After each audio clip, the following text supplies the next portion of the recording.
ಇವತ್ತು ಅವು ಏನಾದ್ರೂ ಅನ್ವಯಿಸ್ತಿದ್ರ ನೀವು ರಾಜೀನಾಮೆ ಕೊಟ್ಟು ಮನೆಗೆ ಹೋಗಬೇಕು, ಇಲ್ಲ ಅಂದ್ರೆ ಅವು ನಮಗ ಅನ್ವಯಿಸ್ತಾವ ಅಂತಕ್ಕಂಥದನ್ನ ಒಪ್ಕೊಳ್ಬೇಕು ಅಂತಕ್ಕಂಥದ್ದನ್ನ ಆಗ್ರಹವನ್ನ ಈ ಸಭೆಯ ಮುಖಾಂತರ ಮಾಡ್ಲಿಕ್ಕೆ ಬಯಸ್ತೇನೆ. ನೇರವಾಗಿ ನಿಮ್ಮ ಧರ್ಮ ಪತ್ನಿ ಹೆಸರಿಗೆ 14 ಸೈಟ್ಗಳು ಬಂದಾಗ ಆಕ್ರಮಣ ಮಾಡಿಲ್ಲ, ನನಗೆ ಗೊತ್ತೇ ಇಲ್ಲ ಅಂತೀರಿ. ಅವು ಮತ್ತೆ ಯಾವ ರೀತಿ ಬಂದು ಆ ರೀತಿ ಬರುವುದು ಏನಾದ್ರು ಇದ್ರೆ ಇಲ್ಲಿ ಇರ್ತಕ್ಕಂಥ ಜನರಿಗೂ ಒಂದಿಷ್ಟು ಬರುವಂಗ್ ಮಾಡ್ರಿ. ನಿಮ್ ಸರ್ಕಾರದಾಗ ಅದು ಏನಾದ್ರು ನಡೀತಾನ ಅಂತ ಗೊತ್ತಾಗುತ್ತೆ. ಇಷ್ಟೊಂದು ಲಜ್ಜೆಗೆಟ್ಟಿರ್ತಕ್ಕಂಥ ಬಂಡತನದ ಸರ್ಕಾರವನ್ನ ಬಹುಶಃ ಈ ರಾಜ್ಯದ ಜನ ಎಂದೂ ಕಂಡಿರ್ಲಿಕ್ಕಿಲ್ಲ ಅಂತಕ್ಕಂಥದ್ದು. ಇವತ್ತು ಸಿದ್ದರಾಮಯ್ಯನವರು ಹೇಳ್ತಾರೆ, ಒಪ್ಕೋಬೇಕಾಗಿತ್ತು.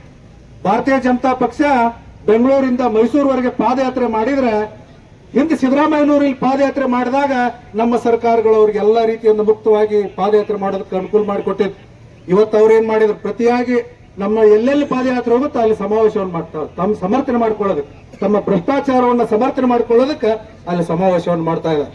ಇವತ್ತು ತಮ್ಮ ಭ್ರಷ್ಟಾಚಾರವನ್ನ ಸಮರ್ಥನೆ ಮಾಡ್ಕೊಳ್ಳೋದಕ್ಕೆ ಇಡೀ ರಾಜ್ಯದ ಕಾಂಗ್ರೆಸ್ ಪಕ್ಷದ ಕಾರ್ಯಕರ್ತರಿಗೆ ಕರೆ ಕೊಡ್ತಾರಂತಂದ್ರ ಇದಕ್ಕಿಂತ ಬಂಡತನ ಇನ್ನೇನ್ ಬೇಕು ಅಂತಕ್ಕಂಥದ್ದನ್ನ ಈ ಸಂದರ್ಭದಲ್ಲಿ ನಾವು ಕೇಳಬೇಕಾಗ್ತದೆ. ತಾವು ತಪ್ಪು ಮಾಡಿ ಭ್ರಷ್ಟಾಚಾರವನ್ನ ಮಾಡಿ ತಮ್ಮ ಜನರಿಗೆ ಕರೆ ಕೊಡ್ತಾರೆ, ನೀವು ಪ್ರತಿಭಟನೆ ಮಾಡ್ರಿ. ಅದು ಯಾರ ವಿರುದ್ಧ? ಈ ರಾಜ್ಯದ ಗಣವೆತ್ತ ರಾಜ್ಯಪಾಲರಾಗಿರ್ತಕ್ಕಂಥ ಗೌರವಾನ್ವಿತ ರಾಜ್ಯಪಾಲರ ವಿರುದ್ಧ ಪ್ರತಿಭಟನೆ ಮಾಡಬೇಕು ಅಂತಕ್ಕಂಥ ಅವ್ರ ಸಂಪುಟದ ಸಚಿವರು ಮಾತನಾಡ್ತಕ್ಕಂಥ ರೀತಿಯನ್ನು ನೋಡಿದ್ರ ಯಾವ ರೀತಿ ಮಾತನಾಡ್ತಾ ಇದ್ದಾರೆ. ರಾಜ್ಯಪಾಲರ ಬಗ್ಗೆ ಕಿಂಚಿತ್ತೂ ಗೌರವವನ್ನು ಕೊಡದೆ ಮಾತನಾಡ್ತಾ ಇದ್ದಾರೆ. ಇವತ್ತು ಕೃಷ್ಣ ಬೈರೇಗೌಡ ಇರ್ಬೋದು, ದಿನೇಶ್ ಗುಂಡೂರಾವ್ ಅವರು ಇರ್ಬೋದು, ಇನ್ನೊಬ್ಬ ಬ್ರದರ್ ಜಮೀರ್ ಅಹ್ಮದ್ ಹೇಳ್ತಾರ ದೊಂಬೆ ಗಲಭೆಗಳು ಆಗ್ದಾವ ಅಂತ.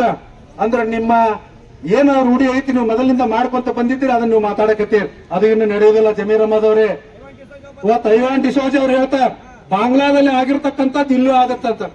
ಇದು ಬಾಂಗ್ಲಾ ಅಲ್ಲಪ್ಪ, ಭಾರತ ಅಂತಕ್ಕಂಥದ್ದನ್ನ ಡಿಸೋಜ್ ಅವ್ರಿಗೆ ಹೇಳಿಕ್ ಬಯಸ್ತೀವಿ ನಾವು. ಅವರು ತಾಕತ್ತಿದ್ರಿ ಭಾರತದಾಗ ನೀವು ಮಾತಾಡಿದ್ರು ನೀನು ಸುಮ್ಬಿಟ್ಟೈತಲ್ಲ, ಬಾಂಗ್ಲಾದ ಹೋಗಿ ಮಾತಾಡಿ ನೋಡು ನಿನ್ನ ಪರಿಸ್ಥಿತಿ ಏನಿರುತ್ತೆ ಅನ್ನೋದು ಡಿಸೋಜ್ ಗೊತ್ತಾಗತ್ತೇನೆ.